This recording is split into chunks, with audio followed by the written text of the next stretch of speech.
Va ora in onda Zoom, il drive time in mezzo ai fatti con Antonino Danna.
Non svegliatemi, non svegliatemi, non svegliatemi. È il 1977, io sto ballando al 2001 Odyssey. Ciao Stefani Mangano, sono Tony Manero. Ma Vabbè, se tu nascevi sì? prima, se tu nascevi prima, qualche anno prima, eri il Tony Manero calabro siculo Ma io noi sono altri. stato comunque, te l'ho già detto, con i Danna Boys e le Danna Girls a fare codazzo. Mia figlia ride e dice che non è vero. Però ci sono delle persone che sono ancora disponibili a testimoniare. Vogliamo le foto. Le foto non ci sono, però ti posso garantire che quando scendevo io sulla pista non ce n'era più per nessuno. Sì, ma però ora in che pista? In che pista? In che senso? Perché ti allora, sembra Rolling sempre... Stones, Ma ora, il leggendario Propaganda, lo Shocking, parliamone. Cioè, i templi della disco italiana a Milano. No. Mamma mia, che cosa stupenda, veramente.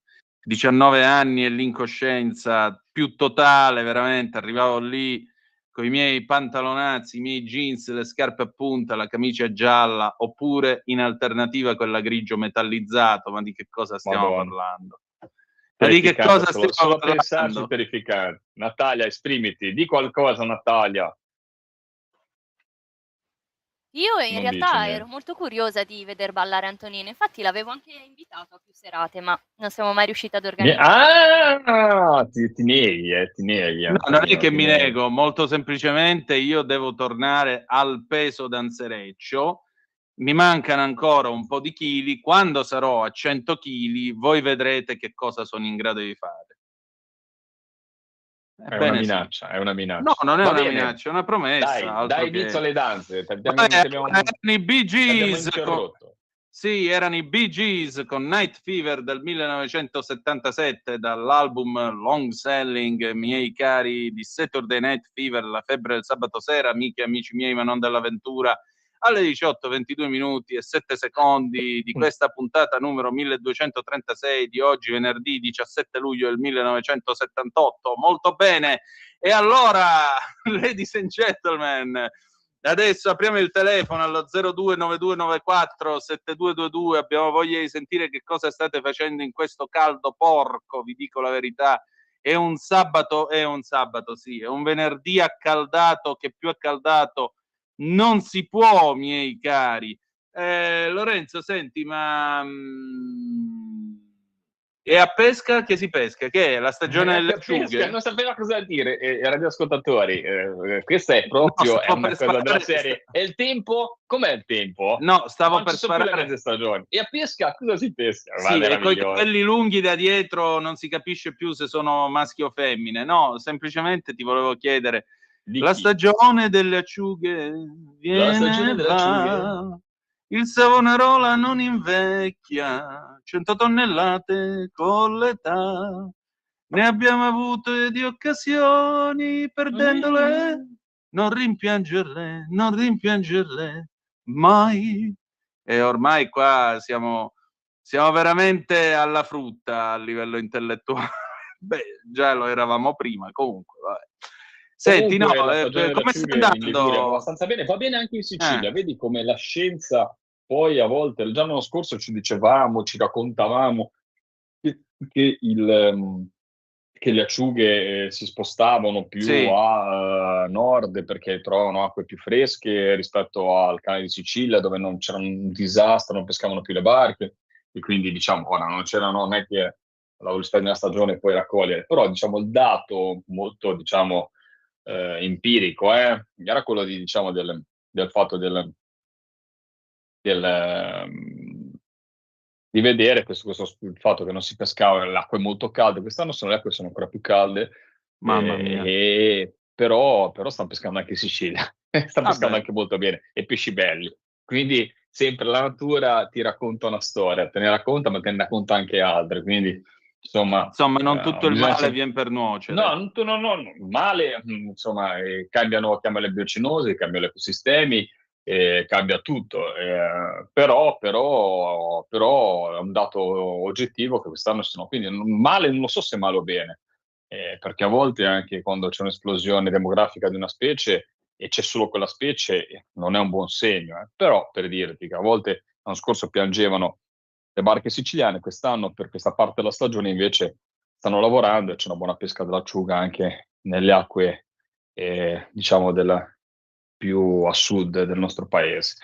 E qua la stagione sta andando avanti, è anche una stagione dove la pezzatura dell'acciuga è rispetto agli anni scorsi più grossa, quindi insomma abbastanza rincuorante, ci portano sempre dati negativi, invece da questo punto vabbè c'è anche la parte occidentale delle nostre acque, quindi la Liguria, il Tirreno settentrionale, il Tirreno meridionale, e proprio anche a livello di certificazione, a livello di studi, dimostrano che è una GSA, che adesso è il termine in cui si dividono le aree, in cui lo stock di piccoli pelagici gode di buona salute. Piccoli pelagici si intende sempre acciughe e sardina principalmente, rispetto all'Adriatico che invece è in seria difficoltà, un bacino un po' più chiuso e poi c'è uno stress dovuto allo sforzo di pesca anche un po' più forte, perché lì comunque ci pescano le maniere italiane, ma anche negli ultimi anni, ormai ultimi anni che parliamo dell'ultimo ventennio, croati, insomma sono sviluppate le marinerie che lavorano tanto all'interno dell'Adriatico, che è un mare ricco, diciamo, molto, un po', soprattutto negli anni scorsi, con l'eutrofizzazione portava, c'erano queste esplosioni algali, te le ricordi, no? La mucillagine, tutte queste cose. Però, ricordo nell'estate dell'89 che facevano vedere i servizi al TG1, i pescherecci affiancati che marciavano tutti nello stesso senso, perché in pratica facendo girare le eliche sostanzialmente catturavano aria, la sparavano giù in acqua e questo doveva aiutare a far morire le alghe, a far soffocare le alghe. Io mi immagino l'Antonino di 9 anni che guarda la televisione, te hai assorbito come una spugna, ma una spugna che ma io ne ho sempre continua poca, attenzione. Io di televisione ne ho sempre guardata poca. Tu pensa che, voglio dire, io quando ero bambino alle 8:30, massimo le 9 della sera andavo a dormire, non è che... Come no? Tant'è vero che la mia frase famosa, quando magari l'indomani alle scuole elementari tra compagni ci incontravamo, ieri sera ho visto sto film, ieri sera ho visto questo, ieri sera ho visto Drive-In, e tu che cosa hai visto? Il letto, gli rispondevo io. Il letto? Ah no, pensavo ho letto un libro. No, io andavo a dormire. Poi, ti dico la verità, nei primi anni 90, siccome la sera mi annoiavo a guardare la televisione, con questa radio FM che ho qua dietro, che mi è stata regalata da bambino, io me la mettevo sul comodino, mi sentivo Radio Verde Rai, Radio 2, che all'epoca c'era Radio Verde Rai. Ma che bambino, no, ma dai, è troppo esagerato. Mi leggevo Tex, mi leggevo qualche libro, qualche cosa. Io ho sempre avuto la passione della lettura, per fortuna. E ti dico la verità, ancora adesso, certe sere d'inverno, che la televisione è deprimente, preferisco mettermi a letto, metto Radio 3, mi leggo un libro dall'iPad, che così non ho nemmeno problemi di spazio a tenerli, e devo dire la verità, faccio delle letture, almeno io credo, interessanti. Ho appena finito di leggere il libro di Bernstein e Woodward, Tutti gli uomini del presidente, e poi ho appena finito di leggere pure il libro della Jalapa, Mai dire noi. Addirittura, se riesci a spaziare così. Perché io non ho potuto, perché poi leggendo questo libro mi sono reso conto di quanto, siccome appunto andavo a dormire presto, di quanto io mi sia perso tanti momenti di comicità, di cose. Difatti poi ogni tanto me le vado a cercare su YouTube e torno indietro a un'adolescenza che in effetti è stata abbastanza grigia. Però sai, nel silenzio mi fortificai, quindi. Senti, sono le 18:29, stasera che ti mangi?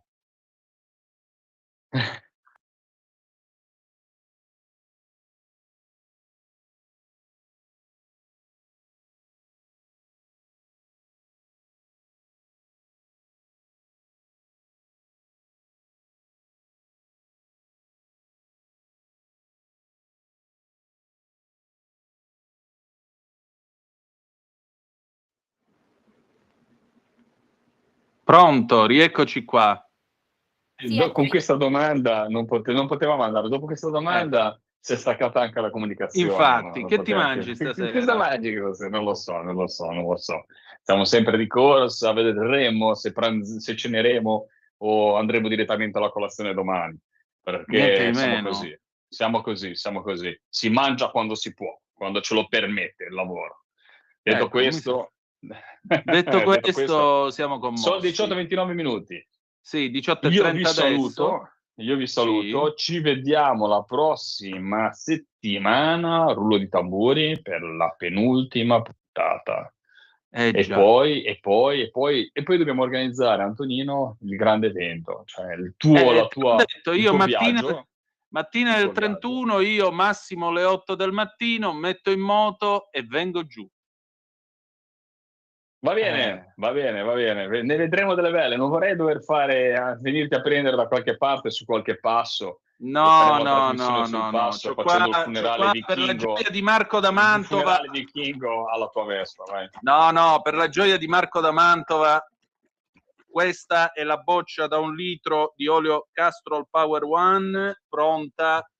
Vedi, il miscelatura è già rifornito, quindi. Non hai sentito il consiglio, hai comprato il coso, Castro, tutto, hai speso un sacco di soldi, però non mi compri l'olio extravergine d'oliva, quello buono. Ma io devo fare la miscela, non l'insalata. È ovvio che per l'insalata di pomodoro ci metto l'olio italiano, questo è fuori discussione. Bravissimo, e lo consigliamo anche a tutti i nostri ascoltatori, un consiglio che vi diamo sempre, e fatemelo dire sempre perché è una battuta a cui tengo, mi raccomando, occhio all'etichetta, riflettete sempre quando siete al supermercato, perché il vostro acquisto è come se fosse un voto quotidiano. Esatto. Detto questo, ci vediamo il prossimo venerdì. Ciao Natalia, ciao Antonino, ciao a tutti. Ciao, pausa, pubblicità e poi qui Parlamento con l'onorevole Francesco Bruzzone. Stai ascoltando Radio Libertà, la tua voce libera, senza filtri né censure, la tua radio.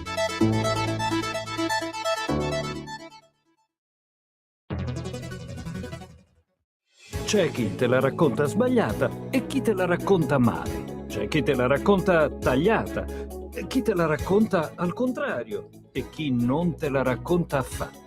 QDS te la racconta giusta. Ogni giorno la tua terra, il suo presente, le sue attese, la sua volontà di rinascita.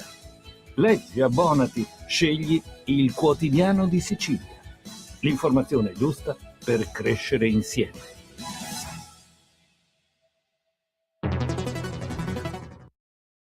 Lo amiamo perché ci offre sempre le cose più buone e naturali. Linea Alberto Acerbis. Problemi respiratori, tosse, raffreddore, tosse secca, tosse grassa. Abbiamo il prodotto che ti può aiutare. Bronco Free, la soluzione bevibile alla bava di lumaca, timo, verbena, altea, papavero e marrubio.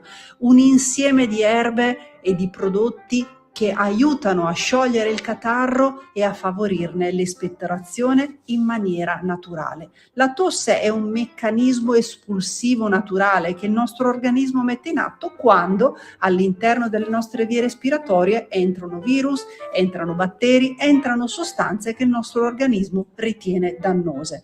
Come fare per calmare la tosse? Bisogna sciogliere il catarro e favorirne l'espettorazione attraverso un mucolitico naturale. La bava di lumaca, infatti, attraverso gli enzimi litici in essa contenuti, aiuta a sciogliere appunto il catarro e aiuta la sua espulsione. Abbiamo un'offerta straordinaria per voi stamattina. Se dite ascolto Radio Libertà e chiamate lo 030 68 40 408, 3 flaconi di Bronco Free a 59 euro, e se dite ascolto Radio Libertà voi non pagate le spese di trasporto e in più avete uno splendido omaggio. Chiamate adesso 030 68 40 408.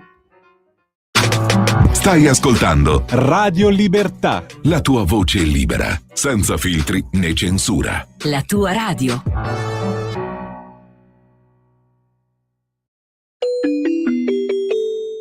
Qui Parlamento. Oh, eccoci qua alle 18, 34 minuti e 46 secondi sulle magiche onde di Radio Libertà. Antonino Danna al microfono con voi, e con noi c'è l'onorevole Francesco Bruzzone. Buonasera, onorevole. Buonasera a tutti voi. Allora, onorevole, queste nuove norme dedicate alla caccia, facciamo un po' di chiarezza. Cosa sta succedendo? Sì, tanto sono norme che sono in discussione. Giustamente, per brevità, tutti sono dedicate alla caccia. In realtà affrontano in modo più complessivo la questione della presenza della fauna selvatica sul territorio nazionale, che investe quindi chiaramente anche la categoria dei cacciatori, ma in primis investe coloro che danno da mangiare alla fauna selvatica. In questo caso sono gli agricoltori, quelli del mondo rurale. Questi animali si cibano su quel territorio, creano dei problemi. Va ricordato che con la legge attuale, cioè quella vecchia, che è vecchia di oltre 30 anni, l'Italia è il paese europeo che ha la più alta concentrazione di fauna selvatica, in modo particolare di ungulati, che creano un impatto nei confronti del mondo agricolo e anche un po' nei confronti della società in genere, perché insomma gli incidenti stradali sono un po' a migliaia ormai negli ultimi anni, causati dalla presenza della fauna selvatica sulle strade. Quindi si è deciso di revisionare questa legge vecchia di oltre 30 anni e di farlo nel modo più moderno possibile, anzitutto rispettando quelle che sono le indicazioni di livello europeo e poi soprattutto andando incontro a quelle che sono le esigenze del mondo agricolo. Non a caso, ad esempio, il titolo della legge non parla più esclusivamente di protezione, ma dice protezione e gestione della fauna selvatica. La gestione non vuol dire lo sterminio, perché di cose ne stiamo ascoltando veramente in modo vergognoso. Io ho tante bugie così, ho parecchia esperienza per quanto riguarda l'amministrazione, la politica, il Parlamento, eccetera, ma tante bugie così come su questa legge non l'ho mai sentite dai politici, ma non soltanto dai politici, anche sui social, dalle associazioni, eccetera, che traggono in inganno anche tutti quelli che in buona fede, magari anche con tante emotività, dicono ma no, insomma, poveri animali, facciamola finita, ma questi qui sono matti, vanno a caccia in spiaggia, vanno a caccia nei parchi, vanno a sparare gli animali quando fanno i nidi. Sono tutte cose non vere, false. Io in un'occasione addirittura ho detto fatemi leggere su un pezzo di carta dove c'è scritto sta cosa e io pubblicamente davanti alla telecamera mi mangio quel pezzo di carta dove ci sono scritte le cose che voi dite. Chiaramente poi quando la metti così cambiano discorso, perché sanno benissimo che stanno raccontando bugie semplicemente per andarne a trarne un vantaggio o associativo per quanto riguarda determinate associazioni di animalismo estremo e dall'altra parte anche politicamente. Vediamo Movimento 5 Stelle piuttosto che i Verdi che cavalcano, dicono tante cose non vere semplicemente per andare a usare il sentimento delle persone abbindolandole con delle bugie e poi dire alla fine uno può essere contro o a favore la caccia, ma che si dica che questa legge allarga la caccia, consente di sparare a tutto, consente qui, vuol dire il falso. Non a caso, insomma, è una legge che è stata sostenuta, l'abbiamo visto e certificata ormai nelle audizioni che abbiamo fatto proprio nei giorni scorsi. ISPRA, che è l'Istituto Scientifico Nazionale, dice che questa è una legge che sta in piedi, di andare avanti. Lo dice Federparchi, no? Quando si dicono si va a caccia nei parchi, sì, ma i parchi dicono che invece è una buona legge perché consente di gestire la fauna selvatica. Federparchi ha detto di andare avanti. La conferenza delle regioni, questa è la cosa più curiosa, no? Che smaschera completamente le bugie della politica, in modo particolare del campo largo. La conferenza delle regioni all'unanimità ha detto di andare avanti, che è una buona legge, con qualche minima osservazione qua e là. Allora, la conferenza delle regioni non sono le regioni della Lega o di Fratelli d'Italia, sono le regioni italiane, quindi ci sono 2 presidenti di regione in Italia che sono dei 5 Stelle e hanno detto che va bene questa legge. Poi in Parlamento i 5 Stelle presentano 1 milione di emendamenti per fare assunzionismo. Lo fanno per ingannare la gente su un tema che invece inevitabilmente deve essere così. Guardi che oggi le regioni hanno il potere non di allargare la caccia, ma di restringerla tutta quella che vogliono, perché una regione addirittura può anche arrivare a chiuderla la caccia se vuole, ma non c'è nessuna regione del campo largo, tantomeno quelle governate come presidenti da 5 Stelle, che facciano qualche cosa in quella direzione. Lo dicono per prendere in giro la gente, ma poi non lo fanno perché non lo possono fare, perché quando tu non hai più soldi per pagare i danni di questi animali, devi in qualche modo trarne un rimedio e in qualche modo devi consentire la possibilità di gestirli. Chiaro. Senta, prego, onorevole. Senta, oltre a questo, quali sono ora i suoi prossimi impegni? Ma relativamente a questa legge i passaggi sono quelli di verificare quello che è successo. C'è 1 milione di emendamenti propagandistici, ostruzionistici, va bene, ma propagandistici dovranno essere affrontati. C'è Forza Italia che chiede anche di verificare alcune cose, quindi ci sarà una sorta di tagliando nell'ambito dei lavori della Commissione Agricoltura della Camera, però mi diventa difficile dire fermiamoci, perché non l'ho detto prima, lo dico adesso, ma tutte le associazioni agricole, la CIA, la Confagricoltura, la Coldiretti, la Copadri, l'Associazione delle Cooperative Agricole, sono tenute tutte alla Camera a dire andate avanti, abbiamo bisogno di questa legge, ma addirittura ci hanno detto fatelo urgentemente. Quindi per quanto mi riguarda e per quanto riguarda la Lega, che è molto attenta al territorio, in modo particolare anche a quel mondo agricolo che dà da mangiare a tutti, io non condivido ma capisco i vegani, anche quelli più estremisti, ma dovrebbero ragionare i vegani più estremisti che se noi andiamo a calpestare, a dare dei calci nei denti agli agricoltori, non mangiano neanche più i vegani. E quella è una legge che è chiesta e voluta dal mondo agricolo, è una legge di buon senso, è un disegno di legge di buon senso. Io non so se saremo capaci di comunicare, ringrazio Radio Libertà per questa opportunità, perché abbiamo difficoltà a far passare questo tipo di messaggio perché sui social girano cose diverse e la gente purtroppo ci crede, ma abbiamo bisogno di dare una boccata di ossigeno al mondo agricolo in questo settore. Già ha tanti problemi d'Europa, tutti i casini che gli stanno combinando, c'è un problema territoriale che può essere risolto, d'accordo con tutti, sostenuto anche dal mondo scientifico, ma dobbiamo andare a usare il sentimento della persona per andarne a trarre un vantaggio elettorale oppure magari per fare qualche campagna a tesseramento di qualche associazione animalista, ambientalista che è molto attenta all'aspetto del tesseramento e del sostegno, per fare questo dice anche tante cose non vere. Le abbiamo ascoltate e sono state smentite sistematicamente da tutto il mondo scientifico riconosciuto, a cominciare dall'Istituto Superiore per la Ricerca Ambientale, l'ISPRA, che ha un compito importante in questa legge. Molto bene, allora onorevole, io la ringrazio e al piacere di risentirci presto. Molto molto volentieri, coi piedi per terra, ma dalla parte di chi ci dà da mangiare, e cioè del mondo agricolo. Grazie. Adesso sigla e poi ci sentiamo Nino Taranto, Fatte fa foto, 1957, a tra poco. Qui Parlamento. Per la tua pubblicità visita il sito radiolibertà.net.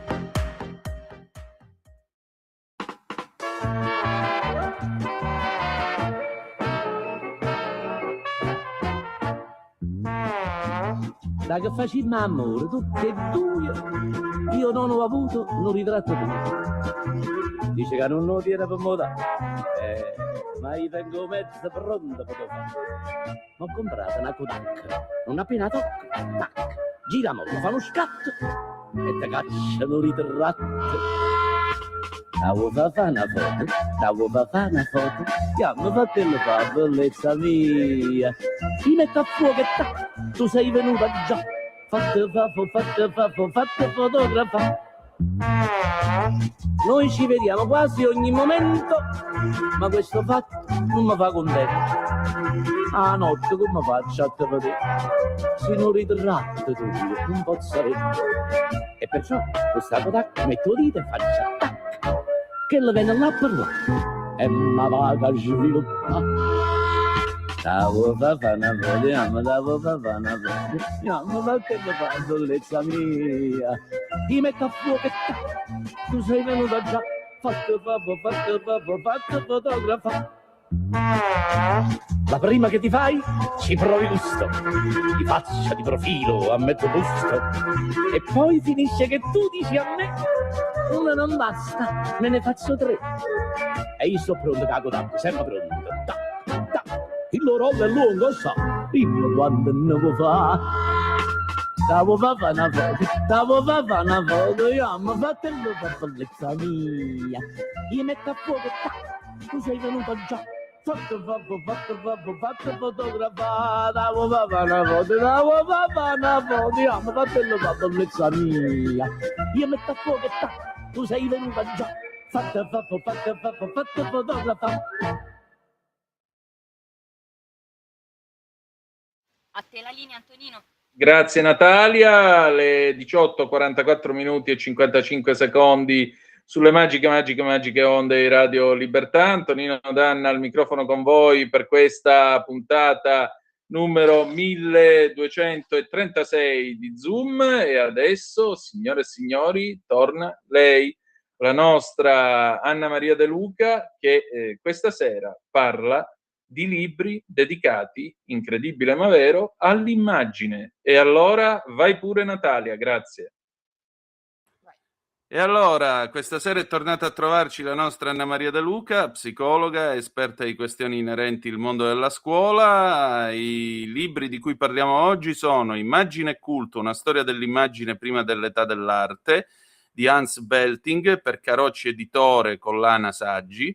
Poi abbiamo Studiare le immagini, teorie, concetti, metodi, a cura di Kreslimir Purgar e Luca Vorgiu, sempre Carocci Editore, ma per la collana Studi Superiori. Ippolita Avalli, il figlio del Papa, Cesare Borgia, romanzo, per la Mursia Editore. E poi infine abbiamo Hans Belting, anzi non infine, abbiamo Hans Belting, Antropologia delle immagini, Carocci Editore Saggi, e per chiudere Neuropsicologia della depressione, a cura di Sean McClintock e Jimmy Choi, per Giunti Editore. Insomma, oggi parliamo di immagini. Il bambino, in fondo, se uno ci pensa, la prima cosa che fa quando si vede nello specchio da piccolo è ridere. E l'immagine e il culto, anche il culto della personalità, penso anche alle fotografie di Mussolini, ai suoi murales che stavano durante il ventennio sulle case degli italiani, sulle facciate e così via, o le frasi. Perché l'immagine rimanda a un culto, Anna? Guarda, questo libro, buongiorno a tutti. Buondì. Questo libro è un classico ed è stato ripubblicato nel 2022, una ripubblicazione che è stata salutata proprio come un evento, perché Hans Belting, che è scomparso pochi mesi dopo la ripubblicazione nel 2023 a Berlino, come dire, con questo libro ha lasciato un suo testamento intellettuale che è stato finalmente reso accessibile anche al pubblico italiano con la traduzione. Belting era un esperto di Medioevo, era famosissimo per gli studi sulla pittura altomedievale nel Mezzogiorno longobardo, scusa, era uno studioso di icone bizantine. Tutto partì con una missione dell'Università di Princeton al monastero di Santa Caterina sul Sinai alla fine degli anni 50. Questa missione rese disponibili per la prima volta, tramite delle fotografie a colori, delle antichissime icone che erano custodite lì. E da quel materiale nacque tutta una generazione di studiosi e Belting era uno di questi. Quindi questo libro, che in tedesco si chiama Bilden und Kult, scusami, è quasi 900 pagine, quindi Però è un libro ha più di 260 illustrazioni ed è molto interessante leggere in italiano perché la tesi è questa, no? Apparentemente lui dice che prima che esistesse l'arte così come la intendiamo noi, quindi un quadro, per secoli sono esistite le immagini del culto, quindi icone, veli, reliquie, le nostre nonnine nelle chiese, eccetera, icone venerate nelle chiese di Oriente e d'Occidente, non perché fossero, cioè non per il valore estetico, diciamo, ma perché erano ritenuti capaci di rendere presente ciò che raffiguravano. Cioè tu davanti a un quadro della Madonna sei davanti alla Madonna e preghi la Madonna, no? Quindi non sei davanti ad una raffigurazione, ma sei proprio davanti a lei. E quindi Belting racconta questa storia con un esempio molto, cioè molto illuminante. No? Lui racconta del pellegrino dantesco che arriva a Roma per vedere il velo della Veronica, il volto di Cristo impresso sul tessuto, e ne resta sbalordito non perché sia un bel dipinto, ma perché crede di trovarsi davvero davanti al volto di Dio. E quindi lì elabora questa distinzione tra somiglianza e presenza, no? Quindi l'icona non rappresenta soltanto il sacro, ma lo rende presente. E quindi questa, come dire, è una linea di pensiero nel campo degli studi dell'immagine molto importante, perché in pratica lui dichiara guerra sia al metodo di Panofsky, no? che invece era tutto impegnato a decifrare il significato nascosto delle opere. Cioè, secondo Panofsky l'opera, il quadro, l'immagine, no? rappresenta dentro degli indizi, no? degli indizi segreti, come un'inchiesta, come un giallo, no? da esplorare per capire lo spirito del tempo, eccetera. E però si oppone anche come dire, alla memoria culturale, all'approccio alla memoria culturale. Quindi, insomma, lui propone una terza via che lui poi stesso chiama antropologia delle immagini. Quindi con lui nasce l'antropologia delle immagini, quindi non lo studio delle immagini come opere d'arte, ma come pratiche umane, quindi legate al corpo, al culto, alla morte, alla devozione popolare. Tant'è che lui nell'83, quindi molto prima di scrivere questo libro, aveva scritto una cosa molto provocatoria che si chiamava La fine della storia dell'arte, no? Col punto interrogativo. Proprio perché per lui, cioè, l'approccio è antropologico, e quindi poi questo libro si chiude con la riforma protestante e la controriforma, perché lì, secondo lui, che le antiche immagini di culto perdono la loro forza, diciamo, di presenza reale e diventano per la prima volta oggetti da collezione, oggetti da studiare storicamente, e nasce, secondo lui, lì, da questa crisi, nasce quella che noi chiamiamo arte. Quindi, voglio dire, è una tesi che dopo, adesso sono passati 30 anni e ancora continua a essere discussa, essere messa alla prova, essere contestata, però Carocci appunto ha scelto di riproporla al pubblico italiano perché è un libro molto difficile da trovare, quindi che Carocci lo abbia ripubblicato è una scelta culturale davvero, davvero importante. Senti, ma l'arte allora del Novecento, penso per esempio a Kandinsky, no? Con le sue linee, con le sue immagini, oppure i tagli di Lucio Fontana, sono la fine dell'uomo raffigurato nelle immagini, cioè è la fine della storia dell'arte, tutto sommato, a sto punto?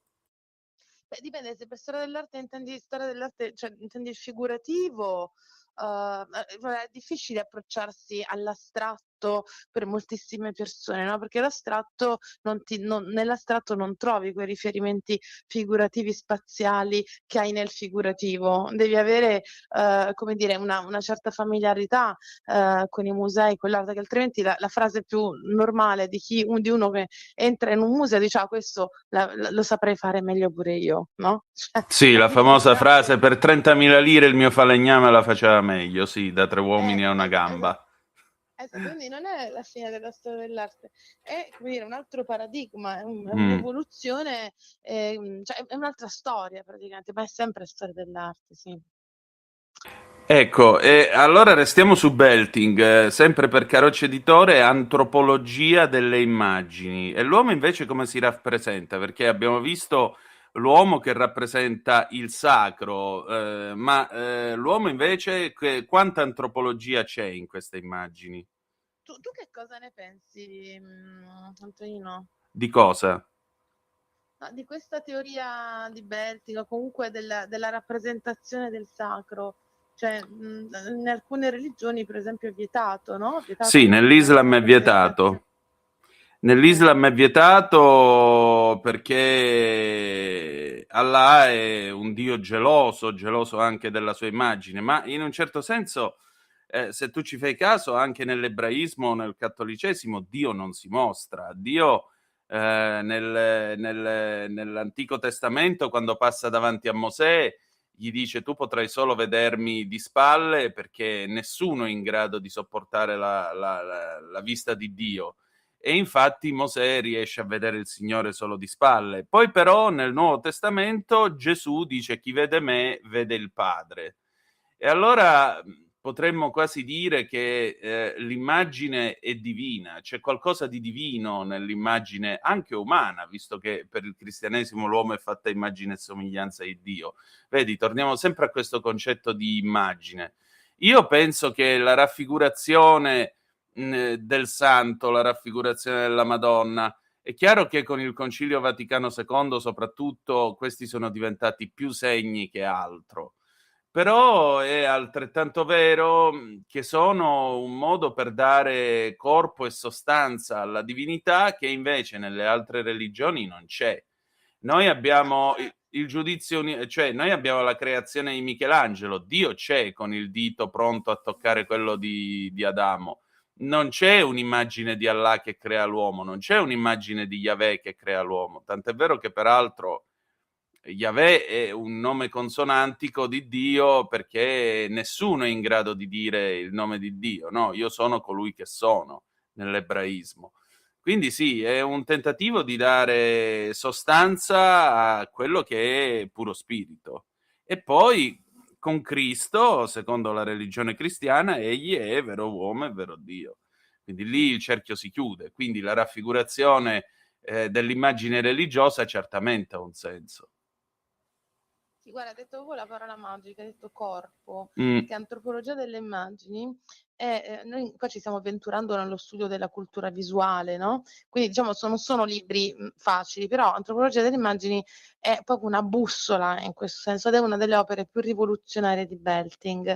In sostanza Belting che fa? Libera l'immagine dalla prigione della storia dell'arte, come diciamo prima, cioè noi per secoli abbiamo guardato alle immagini come quasi esclusivamente come opere d'arte appese nei musei, ne analizziamo lo stile, l'autore, l'epoca. Invece lui, come ti dicevo, propone un approccio antropologico, cioè l'immagine è un bisogno vitale dell'essere umano, una pratica sociale che esiste da molto prima che inventassimo il concetto di arte, e individua tre elementi indissociabili. Allora, il primo è l'immagine, appunto, che è il build, l'elemento immateriale, l'idea, no? Quindi quello che noi vediamo, quello che noi percepiamo, perché le immagini non esistono da sole nel vuoto, hanno bisogno di essere incarnate, no? Dove nel medium, nel supporto fisico, quindi che può essere una tela, uno schermo, una pietra, la carta fotografica, quindi è il medium che dà forma alle immagini e ne determina la percezione, no? E il terzo elemento che spesso dimentichiamo e che Belting mette in campo è il corpo umano, come dicevi tu, quindi il corpo umano funge da recettore, cioè noi percepiamo le immagini con i nostri sensi e le elaboriamo nella mente, no? Sì. Quindi senza il medium, cioè senza il supporto fisico e senza il nostro corpo che recepisce l'immagine, non ci sarebbe l'immagine. Questo vuol dire un triangolo teorico che però ci aiuta a capire che le immagini cambiano significato non solo perché cambiano le epoche storiche, ma anche perché cambiano i media tecnologici che la supportano e cambia il modo in cui il nostro corpo interagisce con questo media, no?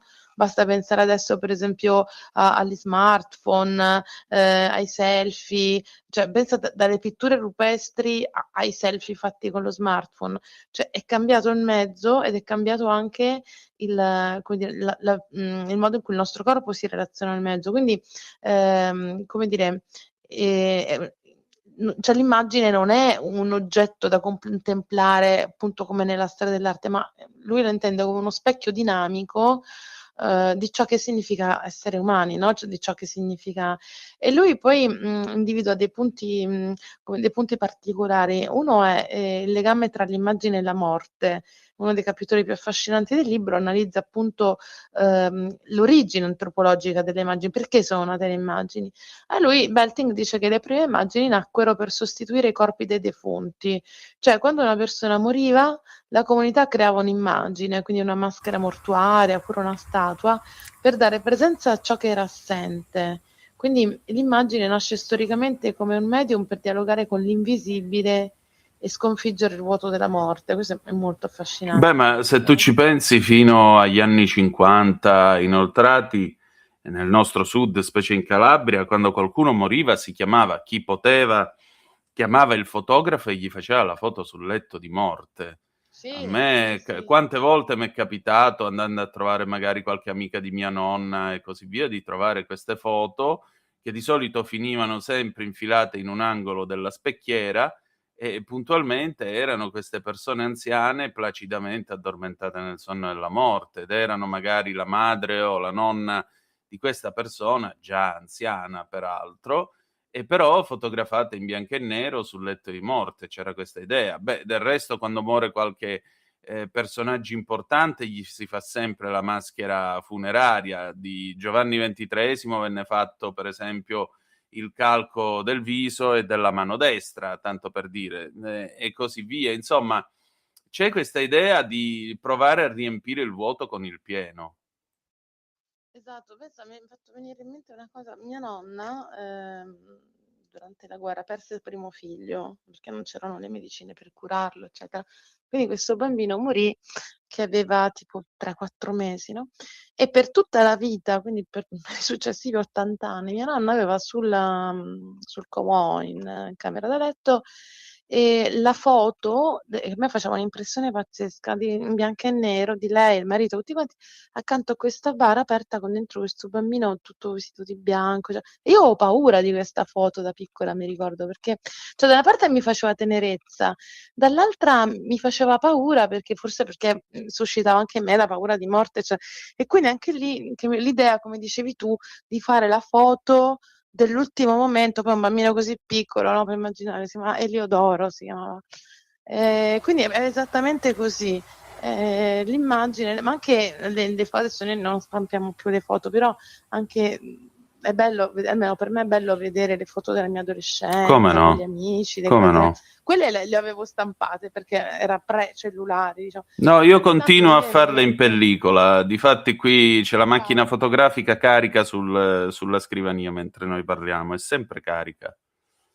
C'è sempre un rullino dentro, quindi la memoria è analogica, ma in effetti tu mi fai pensare anche a Palermo, ai famosi sepolcri palermitani che colpirono tanto Pindemonte e poi provocarono la risposta poetica di Foscolo, cioè le catacombe dei Cappuccini, no? Dove fino al 1862 la nobiltà palermitana si è fatta imbalsamare e appendere ai muri di queste catacombe del convento dei Cappuccini. Leonardo Sciascia scrive: il culto più ateo della morte che si sia mai visto.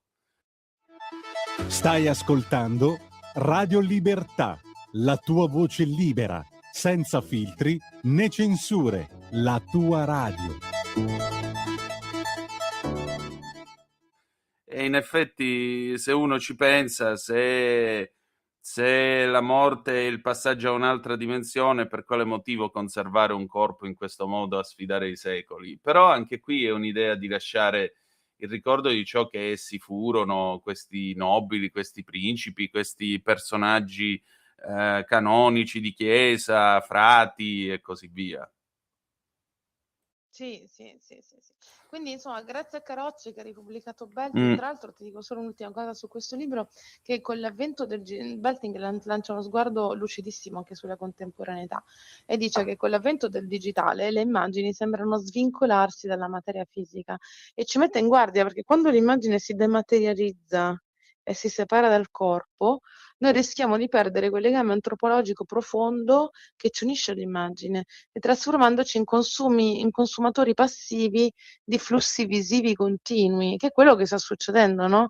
Questa consumazione continua di immagini sul cellulare, scrollare, guardare lo stato delle persone. Tra l'altro io ho scoperto ieri che esiste lo stato su WhatsApp, non me ne ero mai accorta. E quindi tutti che pubblicano e che la dematerializzazione di cui parla lui è proprio un rischio, no? Cioè rischiamo di perdere quel legame antropologico profondo che unisce l'uomo all'immagine. Sì, ma anche perché molte immagini diventano inutili in sostanza. Sì, ma anche perché, vedi, dice, ma perché devi fare la fotografia con la pellicola quando basta premere col telefonino? Perché c'è una bella differenza. Col telefonino la tua è un'acquisizione di immagini che si sommano per la loro quantità, diventano sterminate e magari tu in mezzo a quelle 3000 immagini che sono sul tuo smartphone ce n'è una soltanto o 10 soltanto che valgono davvero la pena conservare e che poi però se tu butti il telefono, ti cade a terra, lo perdi, te lo rubano, spariscono, non esistono più, diventano delle bare elettroniche. L'altro punto qual è? Appunto, l'altro punto qual è? L'altro punto è che questa è una macchina fotografica del 1957. Se io voglio scattare una fotografia, devo imparare a guardare, perché un conto è vedere e un altro è guardare. E allora mi permetto di richiamarti il perfetto logico di Orao. Qual è il perfetto logico di Orao? Oida. E come si traduce? Sì, te lo ricordi, oida, che si traduce io so. Perché è perfetto logico? Perché io so perché ho visto. E la fotografia analogica, questo è, perché tu devi sapere imparare a vedere. Imparando a vedere tu devi imparare anche a mettere a fuoco l'immagine, giocare con la luce, perché tu puoi fare per esempio una foto a un corpo nudo con una luce che gli viene di fronte, per esempio a una finestra, e nell'immagine sviluppata in bianco e nero vedi solo questa silhouette su questo sfondo bianco e può essere anche arte. Helmut Newton, per citarne uno, ne ha fatte a bizzeffe di immagini così. La fotografia è un calcolo di tempi, di immagini, soprattutto richiede tempo, deve essere meditata, non è tiro fuori l'apparecchio e premo un pulsante. La fotografia è io compongo la foto, scelgo la luce e la faccio e diventa una cosa mia. Per cui se è venuta bene sono contento, se è venuta male vorrà dire che la prossima cercherò di farla meglio.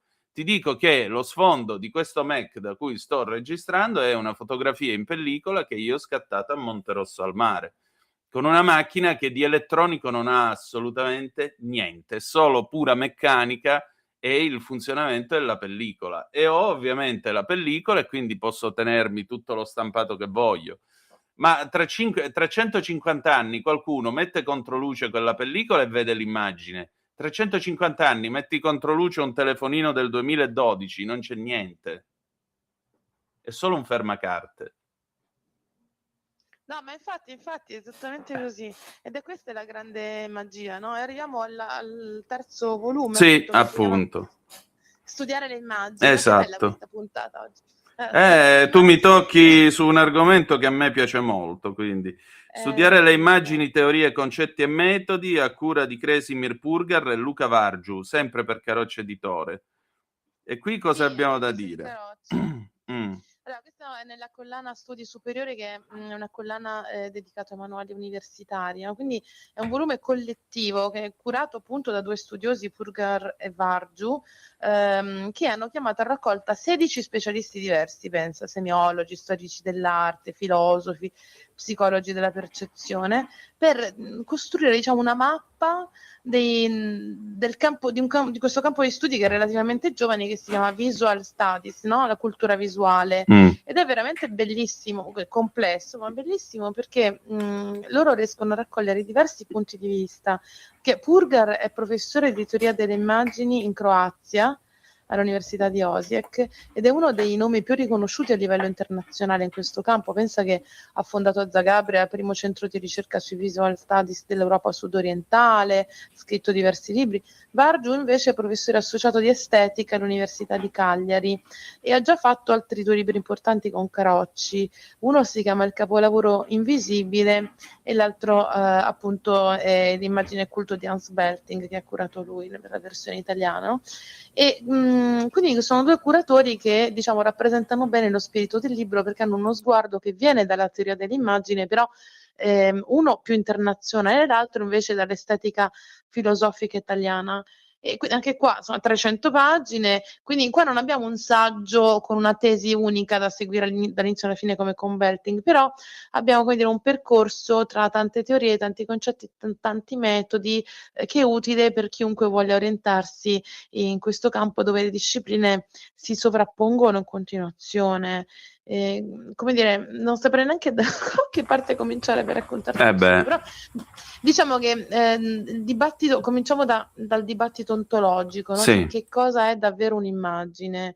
Questo è un capitolo che mi è stato affidato da Andrea Rabbito, poi c'è un altro capitolo di Carmelo Calì sui sistemi di rappresentazione e percezione, cioè come la mente organizza ciò che vede, poi c'è un capitolo di Giovanna Targia sulle teorie storico-artistiche tedesche tra l'8 e il 900, poi un altro sullo sguardo dei regimi moderni, firmato da Michele Bertolini. Poi c'è una terza parte invece che affronta gli approcci teorici e disciplinari veri e propri, quindi la semiotica delle immagini, di cui si occupa Angela Mengoni, le teorie antropologiche, e Vargiu stesso che fa un capitolo appunto dedicato al pensiero di Hans Belting, che lega immagine e corpo e medium, come abbiamo visto prima. E poi le ultime parti del libro si spingono fino alle questioni più contemporanee, quindi la trasparenza e l'opacità dello sguardo, e se ne occupa Marco Senaldi, il modo in cui noi agiamo dentro le immagini, quindi pensiamo ai simulacri, alla realtà virtuale, e di questo si occupa Emanuele Arielli, fino a chiudersi con un capitolo di Purgar sul concetto di alterità e separazione, cioè su come le immagini, pur non essendo reali, riescano comunque a farci sentire qualcosa di vero. E ti racconto un episodio personale. A Barcellona, dentro l'arena, la vecchia arena dei Topi, che adesso è diventato un centro commerciale, a Piazza di Spagna, c'è un museo virtuale. Io tante volte, andando a vedere mostre, mi è capitato di entrare poi alla fine nella parte virtuale, però ti giuro, mai ho avuto un'esperienza immersiva di questo tipo. Hanno ricostruito l'antica Roma e ti devo dire che io ho avuto l'impressione di non aver mai capito la storia dell'antica Roma in tanti anni di liceo classico, quanto lì, in quel momento dove io mi sono fisicamente trovata a vivere dentro l'antica Roma con i gladiatori nel Colosseo. La storia era di un bambino che voleva diventare gladiatore e tu lo segui fisicamente in queste immagini, che è pazzesco, perché a un certo punto mi sono trovata tipo una pantera addosso, no? Mentre ero nell'arena, mentre si combatteva, ho lanciato un urlo, perché cioè, entri così tanto dentro che ti dimentichi che quella non è la realtà. Ed è veramente pazzesco come il corpo, la fisicità, interagendo con l'immagine nell'esperienza immersiva, ti porta ad una comprensione altra, cioè vedere il popolo che comprava al mercato, il panettiere ai fori, no? I negozietti ai fori, cioè sembrava di essere oggi, che tu vai al mercatino a comprarti le cose. Io non ho mai pensato all'antica Roma in quei termini, pur avendolo studiato appunto al liceo, ma anche dopo.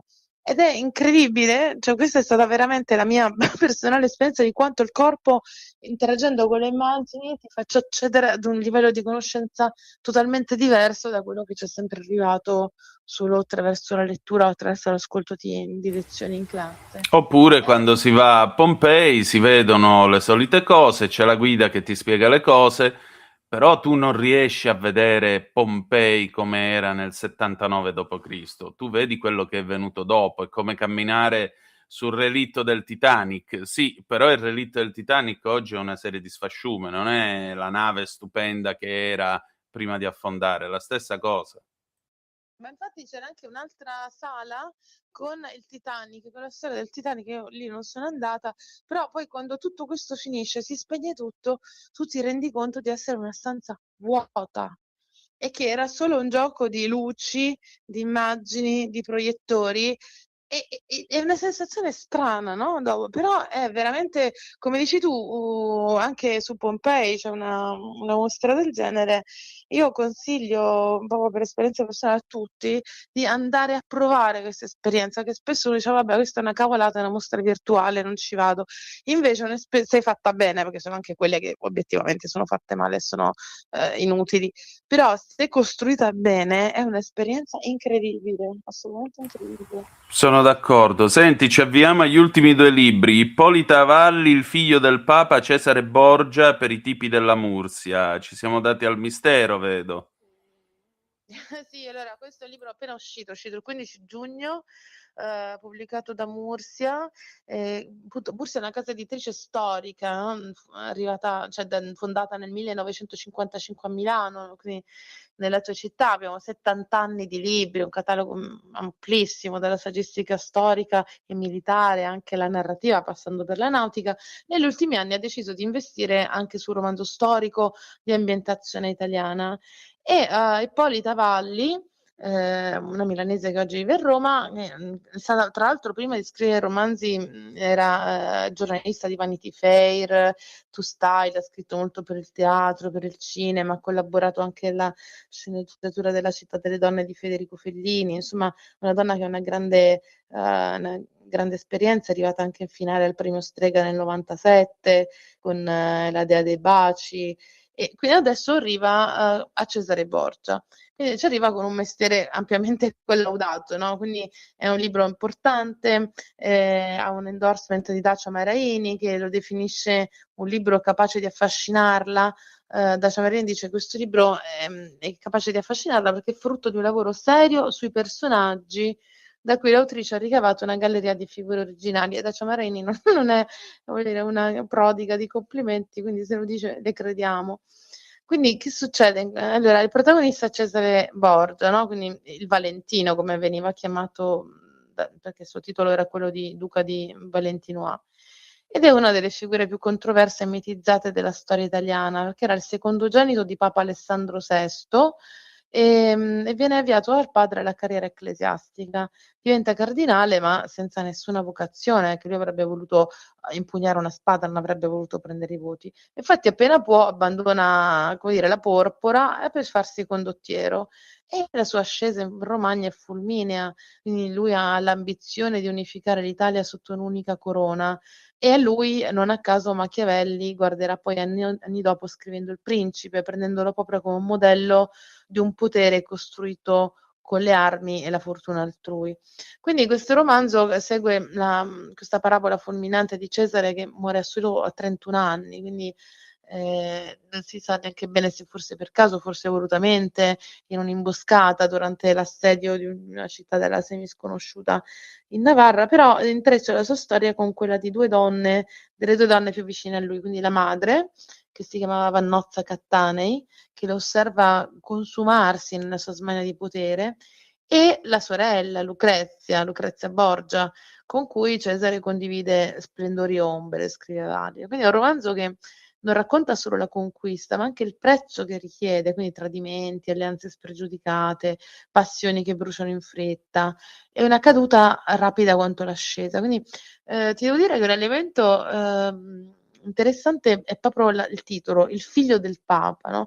Perché il figlio del Papa è proprio la chiave psicologica di tutto il personaggio, che Cesare ha ricchezze enormi, privilegi enormi, però a differenza dei suoi rivali, dei signori di Milano, di Napoli, di Ferrara, non appartiene a una vera dinastia regnante, cioè il suo potere, cioè il potere di suo padre, per quanto immenso, è comunque legato alla vita di un pontefice. Quindi tutta l'ambizione, la spietatezza di Cesare nasce proprio da qui, no? Dal tentativo disperato di trasformare un potere, diciamo, in prestito, perché è figlio del Papa, in una dinastia autonoma nei Borgia, come casa regnante a tutti gli effetti. Quindi un progetto che poi fallirà appunto nel momento in cui muore il padre. Quindi devo dire, un romanzo interessante, un romanzo affascinante che ci racconta questo personaggio controverso. Tra l'altro credo che ci sia anche una serie su Netflix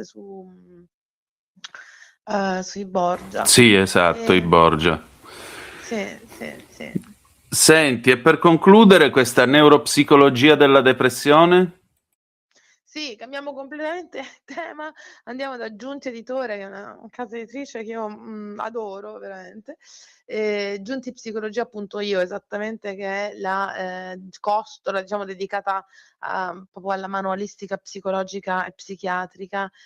Neuropsicologia della depressione è scritto da McClintock e Choi. McClintock è un professore associato di psichiatria nel Texas, all'Università del Texas, insomma uno degli esperti più riconosciuti al mondo sugli effetti neurocognitivi della depressione e delle terapie di neuromodulazione antidepressiva, ha vinto premi importantissimi. Cioè, Jimmy Choi lavora nel Connecticut all'università e dirige il servizio di riabilitazione cognitiva per bambini, adolescenti e adulti.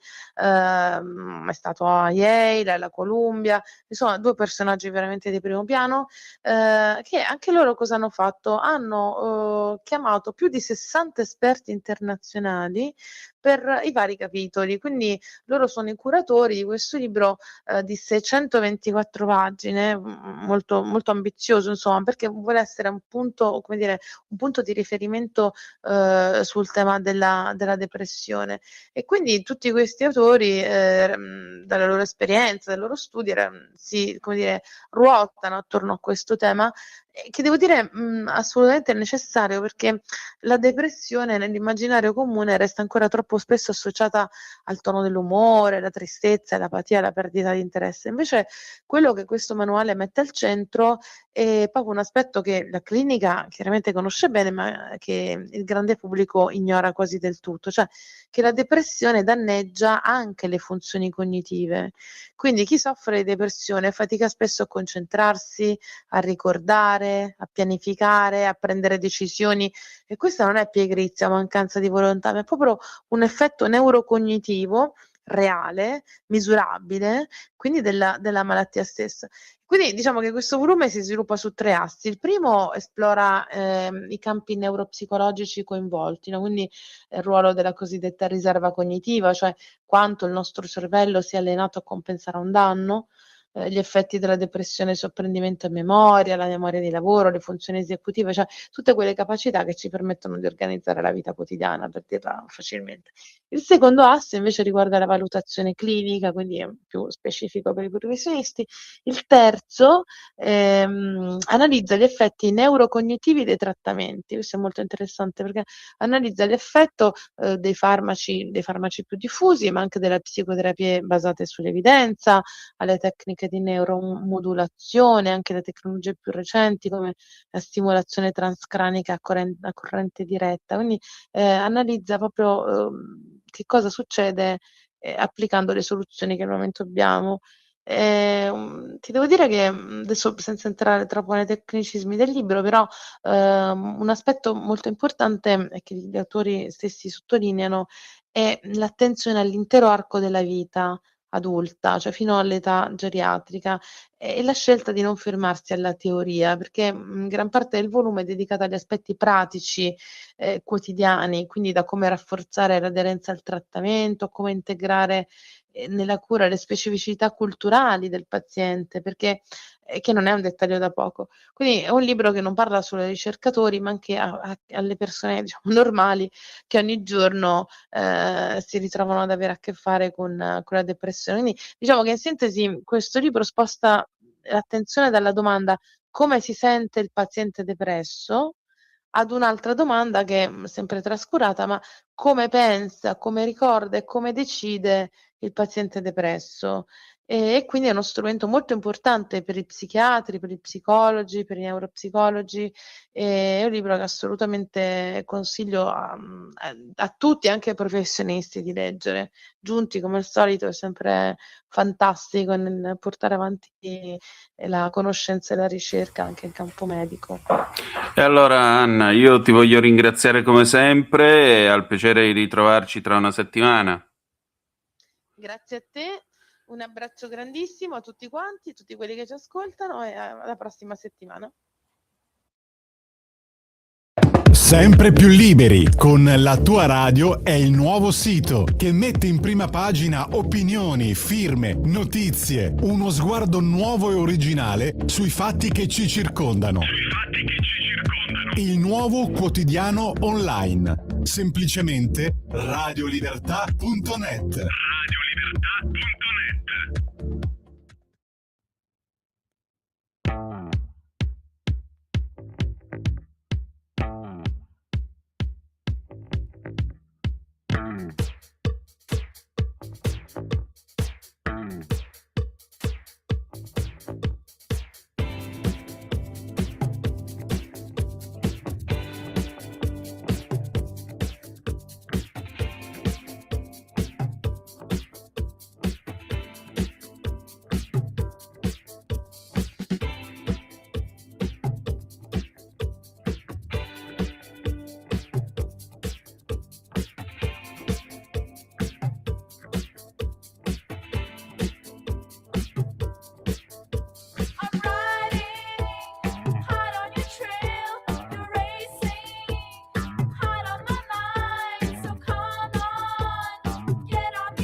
nuovo a te la linea, Antonino.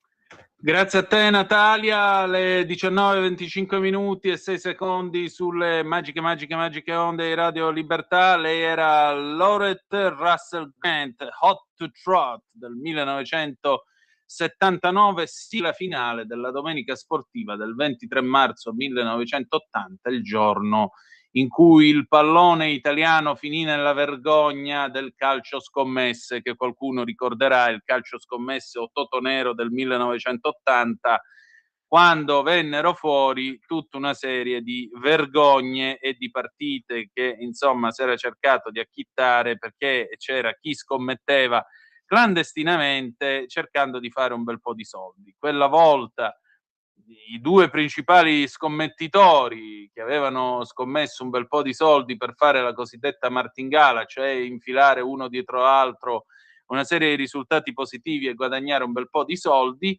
Ecco, quella volta le cose andarono male e quindi scattarono le denunce e la magistratura fece per la prima volta nella storia della Repubblica Italiana apparire le vetture di polizia sulle piste d'atletica degli stadi italiani. Ma abbiamo al telefono Lisetta, buonasera.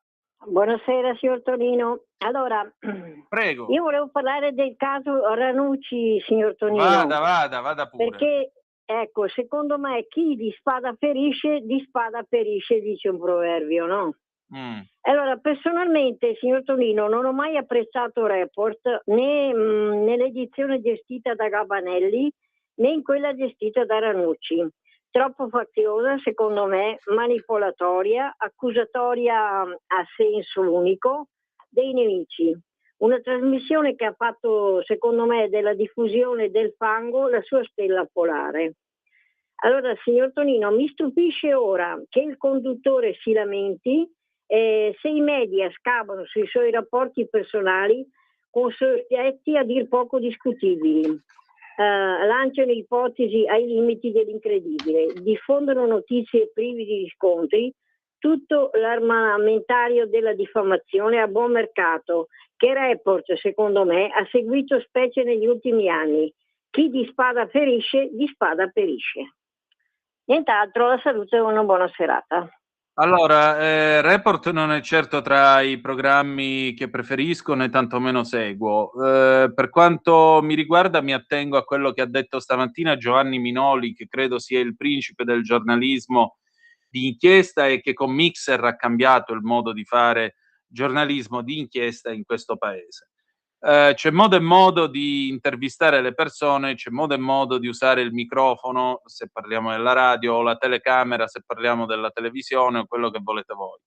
Vedete, o lo si usa come una clava per dare addosso a qualcuno, oppure si può anche fare un'intervista in santa pace, insistendo con garbo, ponendo le domande giuste. Poi se l'intervistato non vuole dare delle risposte è un problema suo, perché non ci fa tutta sta gran figura con l'opinione pubblica. A me hanno insegnato che l'intervista è un genere che serve come garbato interrogatorio da parte del giornalista in quanto rappresentante dell'opinione pubblica nei confronti di un soggetto che è naturalmente per vari motivi in quel momento è al centro dell'attenzione dell'opinione pubblica, sia esso il Papa, il vincitore del Grande Fratello o quello che volete voi.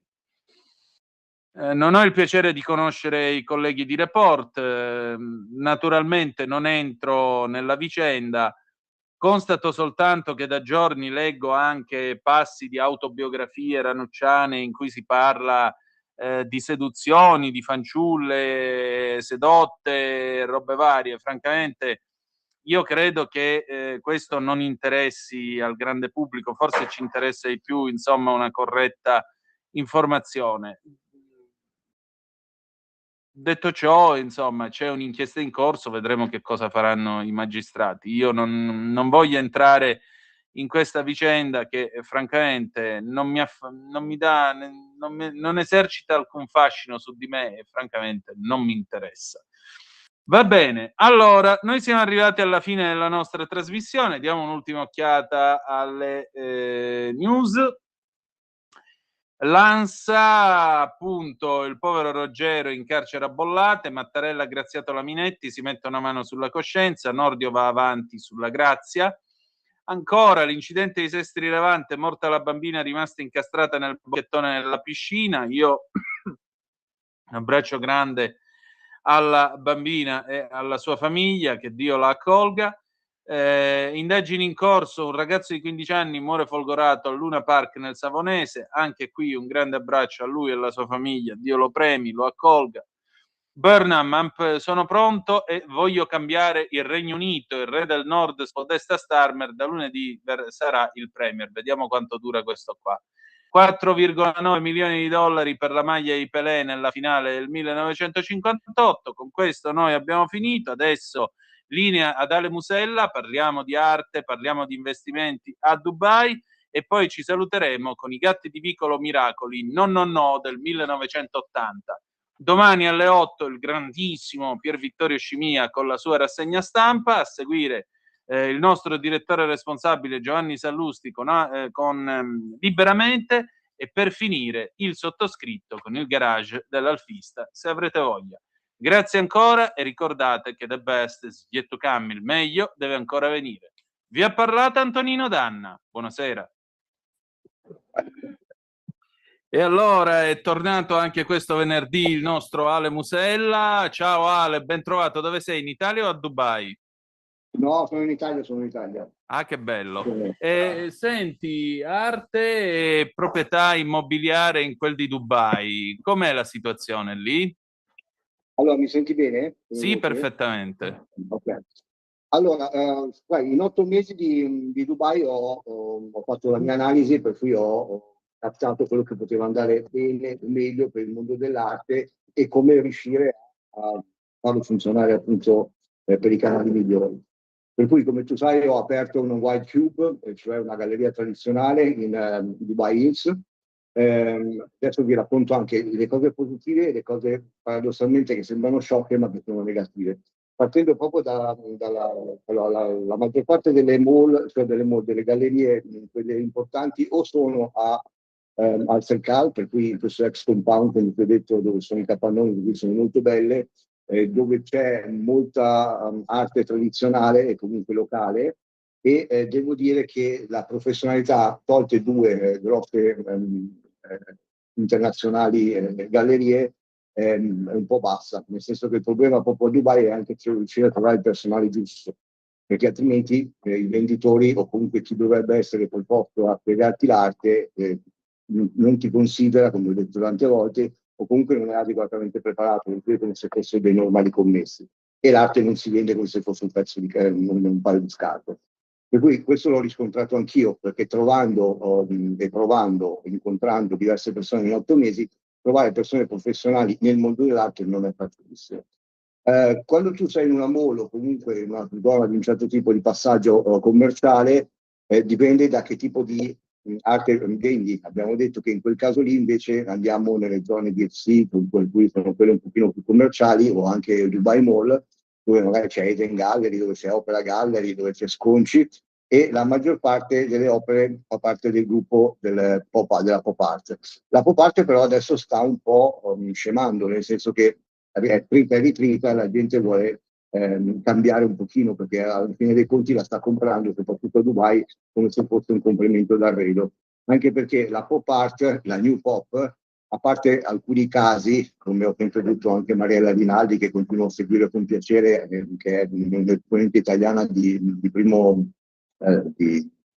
profilo per quanto riguarda la new pop a livello internazionale, lei ha un contenuto dietro da dire, altrimenti diventano veramente poco più di un pop. C'è troppo uguaglianza adesso tra il prodotto che viene proposto come new pop.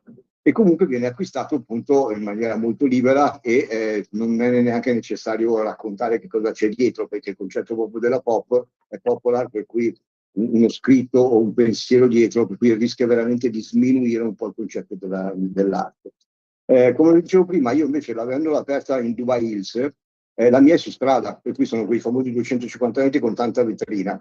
Allora, la tanta vetrina è molto piacevole, al di là del fatto che io l'ho aperta nel mese in cui in teoria ci sono state le chiusure e il fuggi da Dubai, per cui l'area test non è sicuramente dei migliori come tempo. Ma a prescindere da quello, le cose invece pragmatiche sono il personale, che non è facilissimo da trovare, e poi queste vetrine bellissime durante l'estate, durante il giorno, proprio perché fa caldo, sono specchianti. Per cui quando tu passi non vedi niente. Per cui praticamente il lavoro fatto, ci sei? Sì, cioè oltre al danno pure la beffa. Beh, ma allora quello è un problema comunque relativo a tutte perché sono nelle mall, perché sai, dopo uno poi lo capisce quando sei lì, perché nelle mall non hai problemi di riflessi, altrimenti nel momento in cui fa caldo e tu hai delle vetrate che devono respingere il caldo, perché altrimenti dentro diventa un forno anche se hai l'aria condizionata, questo ti fa l'effetto appunto specchio, per cui di giorno non vedi nulla.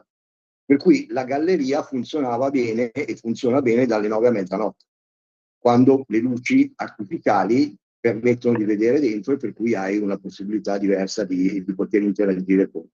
Allora, detto questo, poi tu sai che ho la mia home gallery, che mi è servita molto per fare sia i raduni che tu chiamavi molto vicini a quelli della notte. Di Arbore, esatto, che mi ha portato comunque un'ottima conoscenza con ottimi professionisti, ovviamente 80 persone alla settimana, come ti dicevo, poi 7 durante la settimana avevano degli incontri che si trasformavano in qualcosa di produttivo, altrimenti era molto goliardica. Però a Dubai hai bisogno di incontrare per poi spremare. Detto questo, ho incontrato anche tante realtà immobiliari.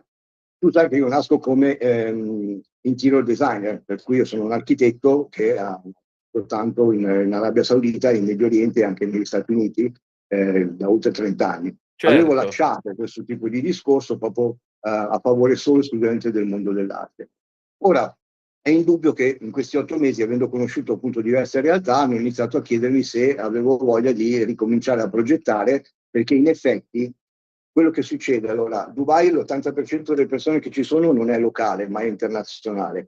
E normalmente, essendo internazionale, anche l'acquisto dell'arte, soprattutto con collezionisti di un certo tipo, hanno i loro buyer. Per cui non è che vengono a Dubai e, oh mio Dio, stavo cercando questo pezzo, per quello che poi rischi di farlo comprare come se fosse un complemento d'arredo. Perché la maggior parte delle spese, a parte quelle grosse, passi davanti a una vetrina in una mall, c'è la moglie che dice che bello, quello mi piace sopra il comò, e lo comprano. Ok? Per cui questa è una vendita emozionale che però esula un po' dal concetto di collezionismo e di sistema dell'arte, per cui viene comprato come un complemento d'arredo. E anche quello va bene. Io non sono quel tipo di professionista. Io scrivo i testi, io sono un critico, io racconto l'anima dietro le opere, per cui devi anche capire che tipo di cliente hai lì di fronte. Per cui cosa succede? Il cliente pronto a ricevere informazioni interessanti riguardo all'investimento in sé e comunque che cosa vuole trasmettere l'artista, a Dubai è basso. Cioè, siamo nell'ordine, se ci sono 100 persone interessate all'arte, probabilmente il 15% vuole ascoltare qualcosa che hai da dire di profondo, tutto il resto no. Ok? Perché già vai a chiudere. La maggior parte delle persone che comprano un immobile, perché a Dubai c'è tantissima offerta di immobiliare, però il problema sono le finiture. Le finiture sono abbastanza scadenti, nonostante quello che si possa vedere, e anche la promessa di avere poi una redditività, perché chi compra a Dubai spesso lo compra per investimento, non perché ci vada a vivere. Però il discorso è che essendoci tanta offerta, la differenza la fa anche la qualità dell'immobile, per cui un immobile comprato è più facile affittarlo se è arredato bene, se ha qualcosa di diverso rispetto a tutti gli altri, altrimenti se lo metti sul mercato, se sei fortunato puoi avere determinate reattività, ma altrimenti, essendoci un'offerta così ampia, non è così semplice rispettare poi la promessa che ti hanno fatto di reddito. Per cui a me hanno proposto di dire, guarda, prendiamo insieme a questa grossa società che ti ho mandato, Sefid, che lui è un iraniano che ha vissuto per 30 anni in Australia, adesso ha deciso di trasferirsi a Dubai, fa avanti e indietro, e comunque lui si occupa di finanziamenti a 360 gradi e di mercato immobiliare di alto livello. Allora, avendolo incontrato in questi 8 mesi, negli ultimi 2 mesi, lui mi ha proprio proposto, mi ha detto, adesso senti, noi prendiamo sul mercato 12 immobili tra ville e appartamenti di un certo tipo. Li prendiamo dal costruttore, perché cosa succede? Normalmente quando tu compri sulla carta, il vantaggio di comprare sulla carta è che tu puoi cambiare il corso dell'opera, giusto? Certo, eccolo qua Sefid, intanto lo stiamo mostrando. Ok, per cui nel momento in cui compri sulla carta tu dici guarda, io vorrei cambiare il pavimento, vorrei cambiare la cucina, perché questo è il vantaggio oltre ad avere un vantaggio economico, perché comunque stai anche tu contribuendo al finanziamento della costruzione. Invece a Dubai non è così. A Dubai funziona che tu compri sulla carta, ma non puoi cambiare niente fino a quando non hanno finito di costruire, poi dopo se vuoi distruggi e ricostruisci come vuoi tu.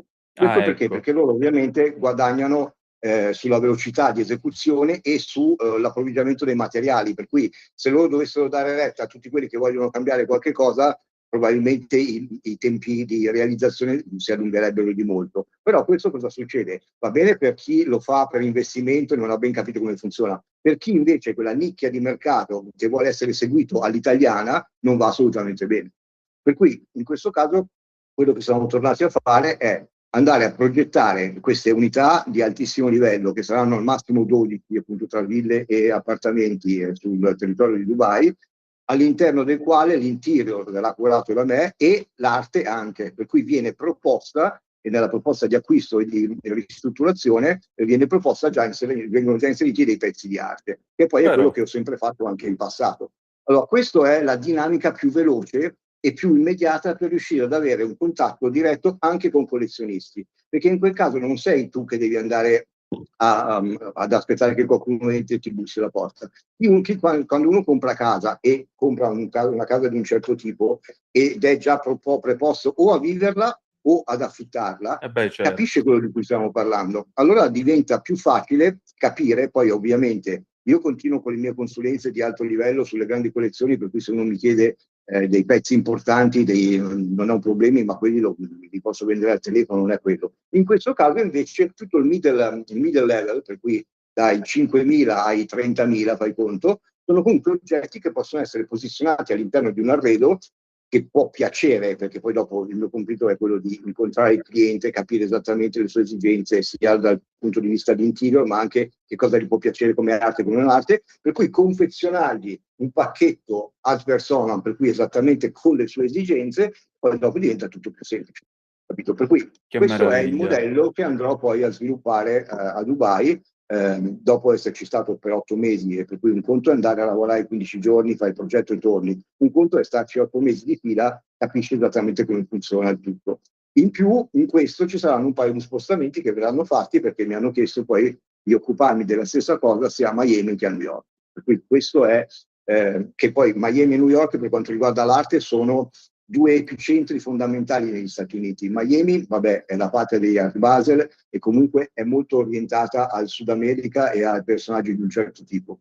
Mentre invece New York è un po' più su Milano, per cui un pochino più un'arte differenziata rispetto a quella di Miami, che però hanno una clientela che capisce, comprende e ha il potere di spesa. Senti, ma non è un po'... Cioè, da un lato mi sconfinfera molto l'idea che io sto comprando la proprietà e sto scegliendo anche l'arte dentro la proprietà.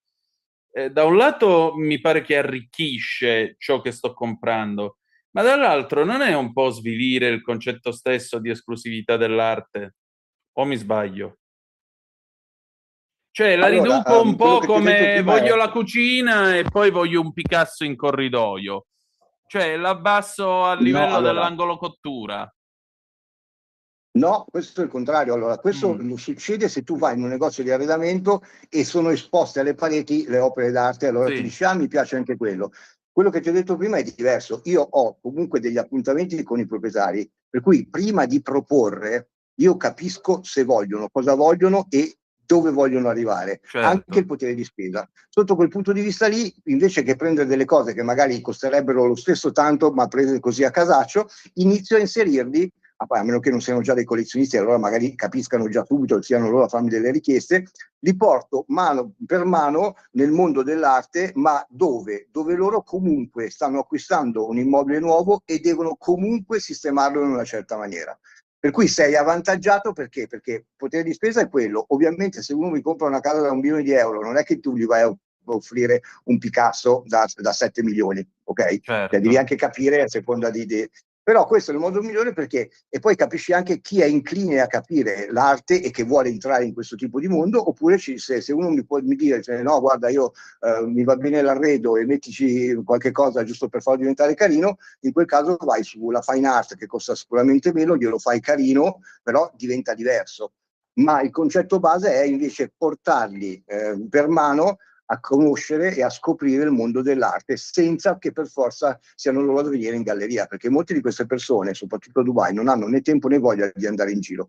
È per quello che avevo iniziato a invitare a casa, piuttosto che perché lì hai la possibilità di interagire. Altrimenti, se tu devi limitarti ad andare in un ristorante o in uno studio o comunque in un locale, difficilmente riesci a intercettare e a capire esattamente le loro esigenze. Quando uno compra casa è comunque preposto a sedersi e a capire, perché comunque è un bene di lusso o comunque un bene redditivo che lo sta comprando sia per se stesso ma anche per la redditività, e tu gli spieghi esattamente come poterlo mettere a reddito al meglio anche attraverso dei pezzi d'arte, perché ti ripeto, affittare un appartamento a 2.000 euro, lo stesso appartamento a 2.000 euro o a 5.000 euro al mese, la differenza lo fa gli arredi e che cosa stai vendendo come experience ed emozione quando tu entri dentro. Per cui la stessa scatola fa la differenza a seconda di.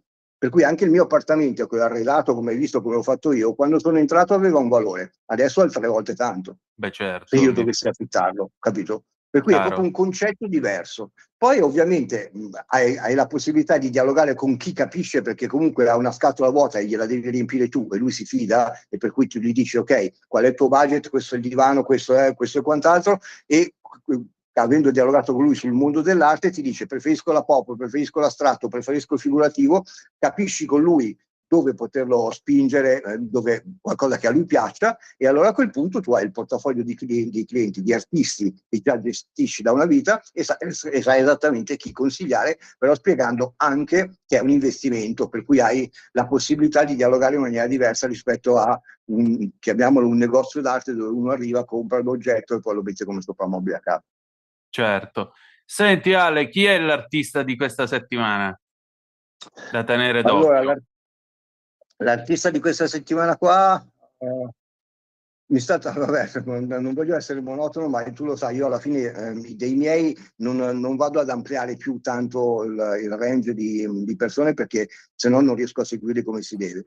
Per cui c'è un progetto che prenderà vita ad agosto, ma non posso dire niente perché non lo sa anche lei, con Mariella Rinaldi, e invece mi sta tornando Serghe Gauia, per cui il Blue Dog, perché stiamo iniziando invece la produzione in bronzo. Che forte, il grande ritorno del Blue Dog. Sì, senti, dimmi.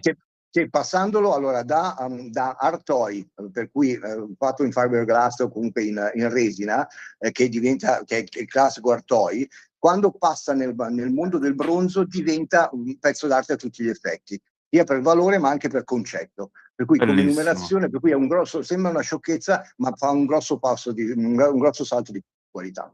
Stupendo. Senti, tu ora come ti prepari? Cosa fai questo weekend? Che appuntamenti artistici prepari? Allora, ho diversi appuntamenti in fonderia, ma non come visitatore, perché di solito come curatore critico entro, faccio interviste, guardo, però ho scelto insieme a Valente Cancogni, col quale stiamo preparando una mostra, di entrare in fonderia tra virgolette da operaio, perché voglio capire esattamente tutti, anche se li ho già visti, però vederli è un conto e lavorarci è un altro. Per cui mi aspettano dei giorni in cui magliettina e scarpe antinfortunio e ovviamente pantaloni lunghi, perché quando si parla di fonderia si parla di calore, si parla di poco, si parla di bronzo, per cui ovviamente documenterò il tutto, però mi aspetta una settimana dedicata a una fonderia, in particolare con dei pezzi appunto di Valente e Cancogni, ma a parte quello proprio ho preso accordi con i titolari, farò l'operaio, gli operai per capire esattamente tutte le fasi importanti del far diventare un sogno un'opera in bronzo. Allora fai un po' di fotografie che settimana prossima ne parliamo. Certo, assolutamente. Grazie. Grazie a te. Tutto bene? Sì? Sì, tutto a posto.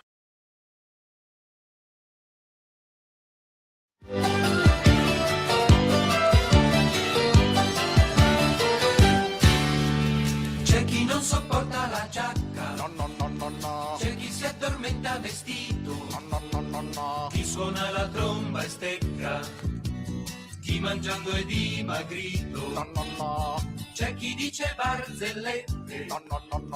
Ma non si ricorda il finale, no. Chi sostiene che di notte è più facile guidare, no. Ma chi l'ha detto che un gelataio sta bene al Polo Nord? Anche stasera, mondo biliardo, ho una gatta da pelare. C'è chi taglia il filo di lana, no. Per poter finire un maglione, no. Chi si mette la sottana anche se si chiama Simone. C'è chi ammazzerebbe i parenti, chi rimpiange l'oratorio, c'è chi per rifarsi i denti parte per la Costa d'Avorio.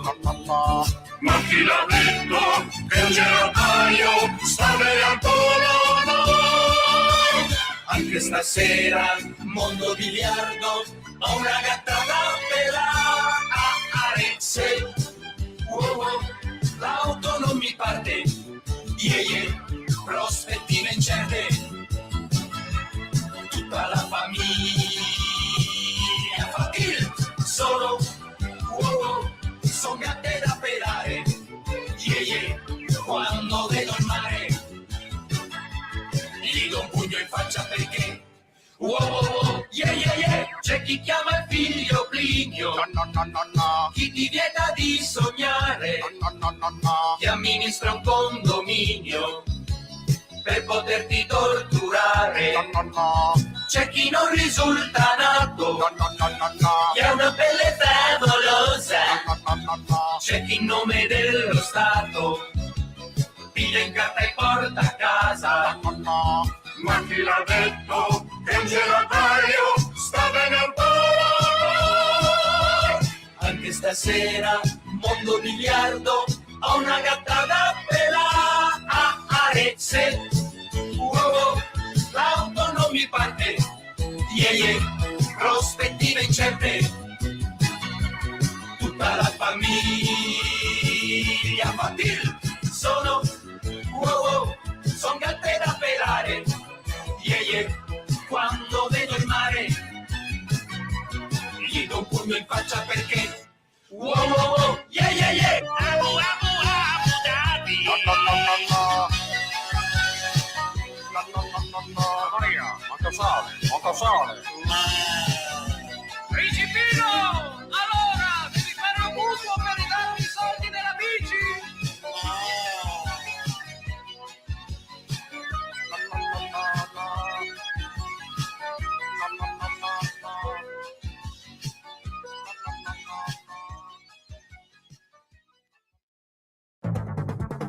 Avete ascoltato Zoom, il drive time in mezzo ai fatti.